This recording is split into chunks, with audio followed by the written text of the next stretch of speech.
परियों की होली। बहुत समय पहले की बात है। पृथ्वी से दूर परीलोक में सभी परियां आपस में मिलजुल कर रहा करती थीं। परीलोक की रानी परी दिखने में बहुत ही सुंदर थी, साथ ही साथ वो दयालु भी थी। वो हमेशा बाकी परियों की मदद किया करती थी। रानी परी किसी भी परी को कोई तकलीफ नहीं होने देती थी, इसीलिए परीलोक की सभी परियां रानी परी का आदर करती थी। एक दिन रानी परी परीलोक के बगीचे में घूम रही थी। तभी वो देखती हैं कि मोहिनी परी बहुत ही उदास बैठी है। वो मोहिनी परी के पास जाती हैं। मोहिनी, क्या हो गया तुम्हें? तुम इतनी उदास क्यों हो? रानी परी, मेरी छड़ी खो गई है। मैंने उसे बहुत ढूंढा पर वो मुझे कहीं नहीं मिली। तुम चिंता मत करो, मैं तुम्हारी छड़ी अभी ढूंढ देती हूँ। फिर रानी परी अपने जादू से मोहिनी परी की छड़ी ढूंढ देती है। इसी प्रकार रानी परी हमेशा बाकी परियों की मदद करती रहती थी। लेकिन जंगल में रहने वाली चुड़ैल रानी परी से बहुत नफरत करती थी, क्योंकि रानी परी की माँ की वजह से चुड़ैल ने अपना पति खो दिया था। तब से वो रानी परी से बहुत नफरत करती थी। रानी परी की माँ की वजह से मैंने अपने पति को खोया है। अब वक्त आ गया है कि मैं अपना बदला लूं, अपनी कसम पूरी करूं और इस रानी परी को सबक सिखाऊं। फिर चुड़ैल मौका पाकर एक रात चुपके से परीलोक जाती है और रानी परी के कमरे में नौकरानी का रूप लेकर उनके लिए जूस लेकर जाती है। वो रानी परी को जूस पीने के लिए कहती है। रानी परी जैसे ही जूस पीती है वो बेहोश हो जाती है, जिसके बाद चुड़ैल अपने असली रूप में आ जाती है और रानी परी को अपनी गुफा के अंदर बंद कर देती है और वापस परीलोक आ जाती है। अब चुड़ैल परीलोक में रानी परी का रूप धारण करके घूमने लगती है। दूसरी तरफ परीलोक में सभी परियां होली की तैयारी करने लगती है, क्योंकि होली के त्योहार में कुछ ही दिन बचे थे। परीलोक में होली का त्योहार बड़ी ही धूमधाम से मनाया जाता था। रानी परी होली के त्योहार को लेकर बहुत खुश थी और परीलोक को बड़े अच्छे से सजा रही थी। तभी वहाँ मेघा परी आती है। राखी परी, क्या तुम पृथ्वीलोक से गुलाल और पिचकारी ले आई हो? हाँ, मैं पृथ्वीलोक से गुलाल और पिचकारी ले आई हूँ। तुम चिंता मत करो, होली की सारी तैयारियाँ हो गई हैं। देखना, हमारी तैयारियाँ देखकर रानी परी हमसे बहुत खुश होंगी, क्योंकि रानी परी को होली का त्योहार बहुत पसंद है। तभी वहाँ पर चुड़ैल आ जाती है, जिसने रानी परी का रूप धारण कर रखा था। वो गुस्से से बोलती है, तुम ये सब क्या कर रही हो? परीलोक को क्यों सजा रही हो? रानी परी, आपको नहीं पता, होली आने वाली है। होली का त्योहार पृथ्वी के लोग मनाते हैं और ये परीलोक है, यहाँ पर होली नहीं मनाई जाएगी। लेकिन रानी परी, आपको होली का त्योहार तो कितना पसंद था ना? वो पहले की बात है, अब मुझे पसंद नहीं है। इसके अलावा कोई मुझसे और सवाल नहीं पूछेगा। ठीक है रानी परी। ये सब सुनने के बाद सभी परियां उदास हो जाती हैं। रानी परी को तो होली खेलना कितना पसंद था, पता नहीं उन्हें क्या हो गया है।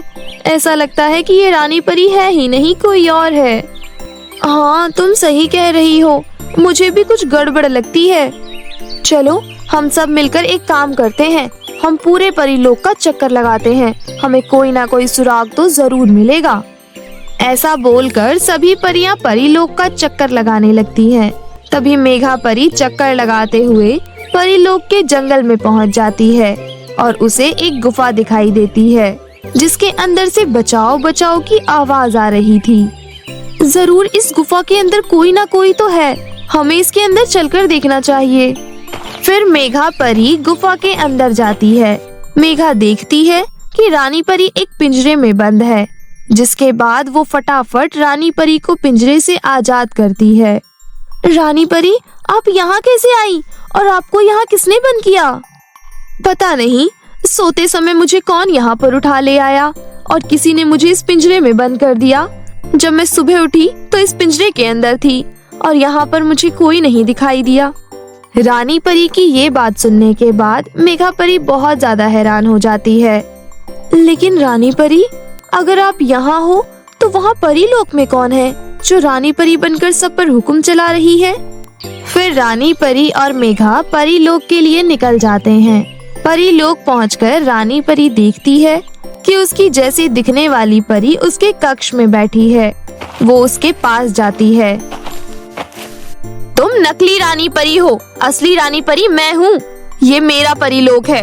तुम यहाँ से अभी के अभी निकलो, तुम्हारे लिए यही अच्छा होगा। फिर चुड़ैल अपने असली रूप में आ जाती है। अच्छा, आखिर तुम क्या कर सकती हो? लगता है तुम्हें सबक सिखाना ही पड़ेगा। फिर रानी परी अपनी छड़ी ढूंढने लगती है, लेकिन रानी परी को उनकी छड़ी नहीं मिलती क्योंकि वो छड़ी चुड़ैल के पास होती है। फिर चुड़ैल रानी परी की छड़ी से रानी परी को ही बेहोश करके वहाँ से भाग जाती है। रानी परी, ये आपको क्या हो गया? लगता है रानी परी बेहोश हो गई हैं। हमें इसकी खबर रानी परी की माँ गीता परी को देनी चाहिए। मेघा परी और राखी परी रानी परी की माँ को बुलाने जाती है।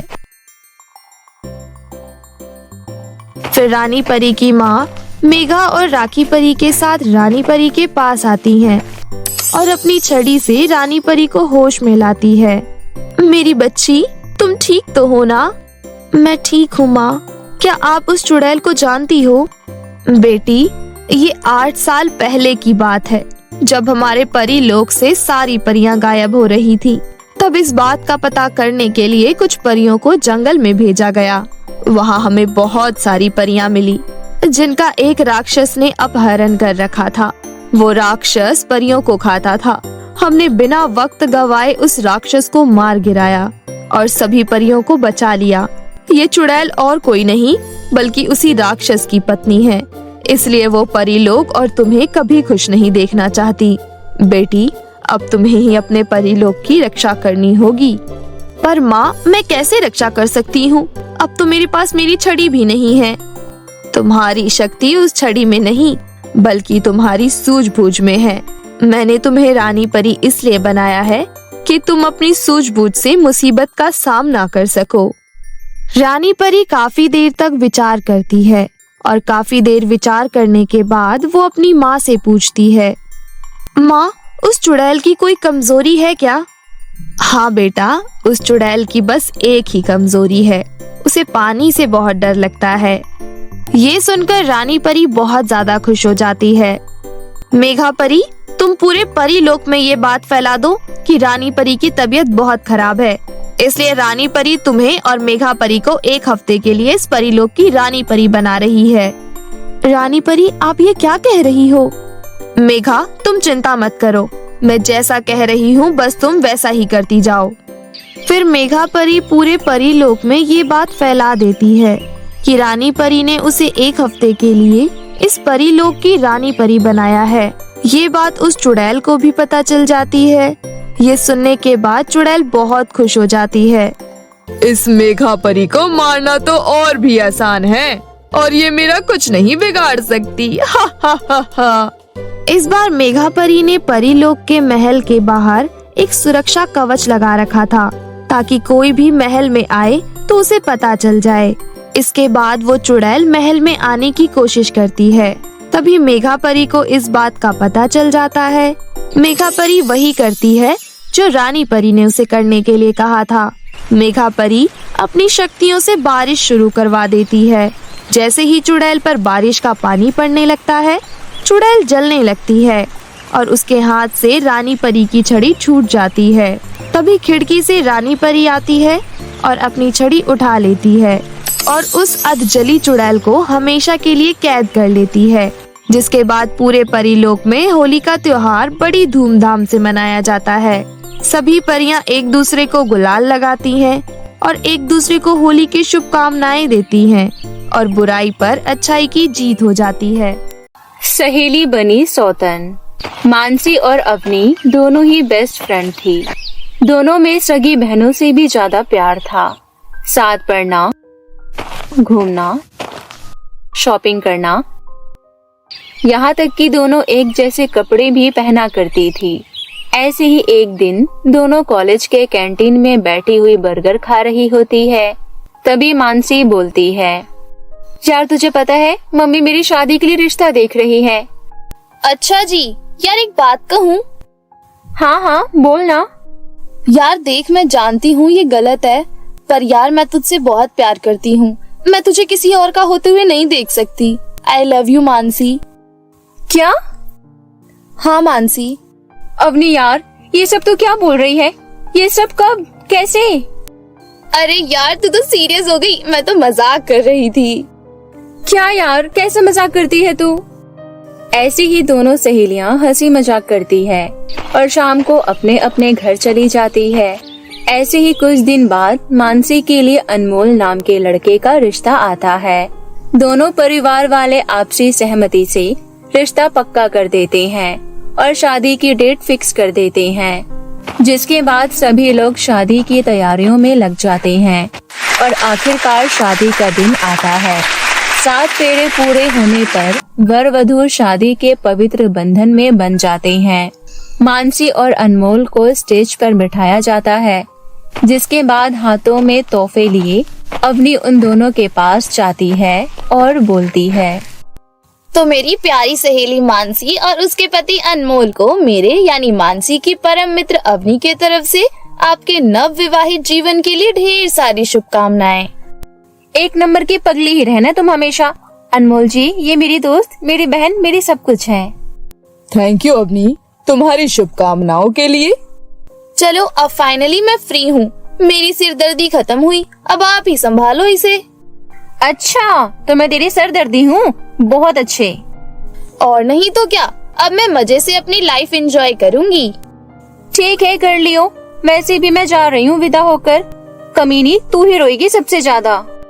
ऐसे ही थोड़ी देर बाद मानसी की विदाई हो जाती है और मानसी एक अच्छी बहू की तरह सारे ससुराल की जिम्मेदारी निभाती है।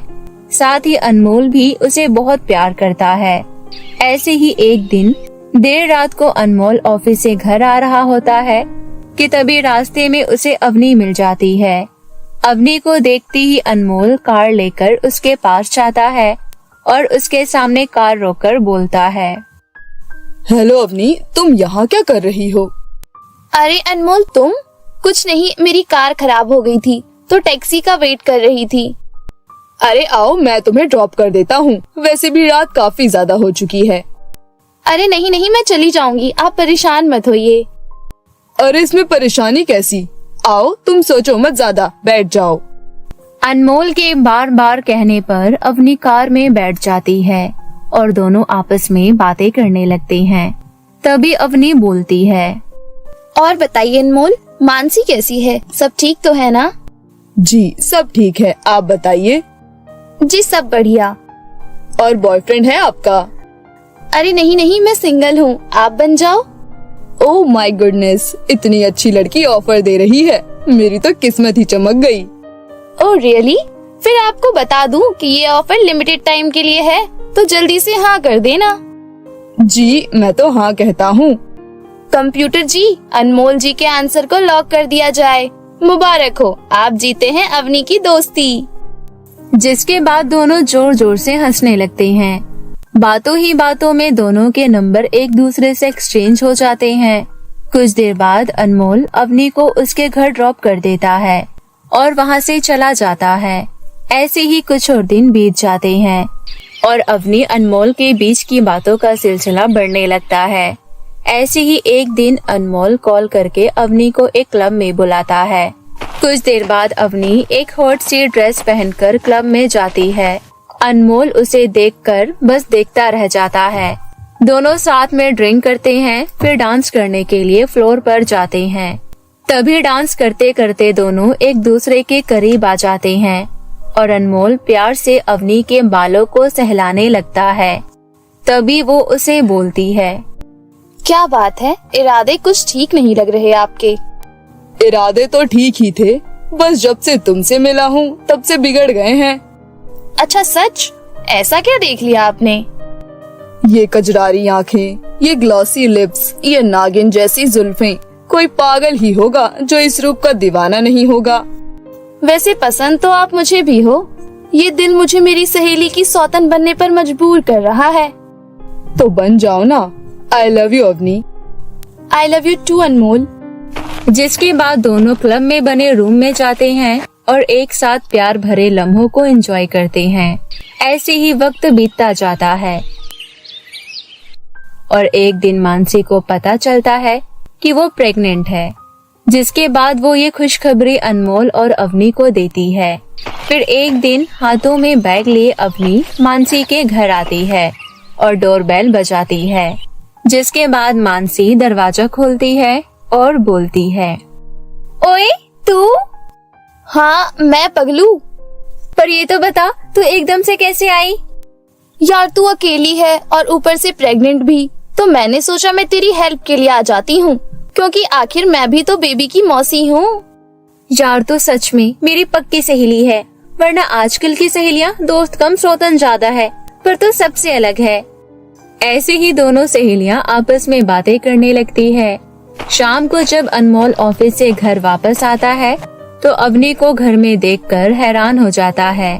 तभी मानसी उसे सारी बात बताती है और अनमोल मन ही मन में सोचता है, अरे वाह, मजा आ गया। अब तो घर के अंदर ही दाल रोटी और क्लब है। मौज ही मौज है बेटे मेरी तो। ऐसे ही वक्त बीतता है। अनमोल और अवनी अपने नाजायज रिश्ते में तरक्की करते जाते हैं।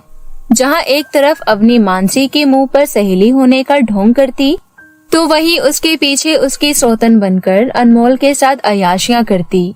मानसी की प्रेगनेंसी को 6 महीने पूरे हो जाते हैं, तो वहीं एक दिन अवनी की तबीयत बहुत ज्यादा खराब हो जाती है।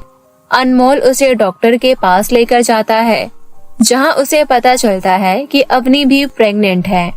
अवनी ये बात सुनकर बहुत खुश होती है, पर अनमोल ये सब सुनकर जरा भी खुश नहीं होता। दोनों क्लिनिक से निकलकर एक कैफे में जाते हैं, जहां अवनी उससे बोलती है, अनमोल क्या बात है, तुम खुश नहीं हो क्या? हमारा बच्चा आने वाला है इस दुनिया में। पागल वागल हो गई हो क्या? किस बात की खुशी दिखा रही हो? अरे मेरा एक बच्चा आ रहा है जो मानसी के पेट में है। मुझे कोई और बच्चा नहीं चाहिए। मैं तुम्हारा अबॉर्शन करवा दूंगा। कभी नहीं, मैं ये सब कभी नहीं करूंगी। ये बच्चा हमारे प्यार की निशानी है, मैं इसे कभी नहीं मारूंगी। ऐसे ही 1 महीना बीत जाता है और अब अवनी अनमोल के बनाए हुए नाजायज रिश्ते में खटास पैदा हो जाती है। फिर एक रात अनमोल अवनी को फोन करता है और उसे जंगल में मिलने बुलाता है और उसे कहता है, ओह मेरी जान, मुझे माफ कर दो। मैंने बहुत गलत किया है तुम्हारे साथ। तुम तो हमारे बच्चे को इस दुनिया में लाना चाहती हो और मैंने तुम्हें कितना बुरा भला कहा। पर आज मैं एक बहुत अच्छा काम करने जा रहा हूँ, जिसके बाद किसी को भी कोई तकलीफ नहीं होगी। आज मैं तुम्हें हमेशा के लिए मौत की नींद सुला दूंगा। फिर ना रहेगा बांस और ना बजेगी बांसुरी। इतना कहकर जैसे ही अनमोल अवनी पर वार करने वाला होता है, तभी उसके पीछे से मानसी उसके सिर पर डंडा मार देती है। बहुत ज्यादा खून बहने की वजह से अनमोल की वही मौत हो जाती है। दरअसल जब अनमोल ने अवनी को जंगल में मिलने बुलाया था, उस समय अवनी मानसी को सारी बात बताकर उससे माफी मांग रही थी। अवनी इस बच्चे को दुनिया में लाना चाहती थी, जिस वजह से उसने फैसला लिया कि वो मानसी को सब कुछ बता देगी, और उसने ऐसा ही किया। अपने पति अनमोल की सच्चाई जानकर मानसी को बहुत दुख हुआ, लेकिन उसने ये सोच लिया था कि अपने आने वाले बच्चे पर अपने पति की छाया तक नहीं पड़ने देगी।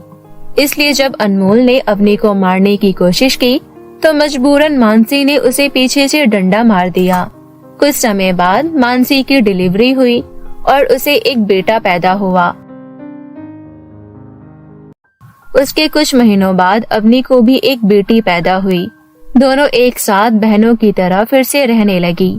मानसी और अवनी अपने बच्चों को बहुत अच्छे से पाल रही थी और सभी खुशी खुशी रहने लगते हैं।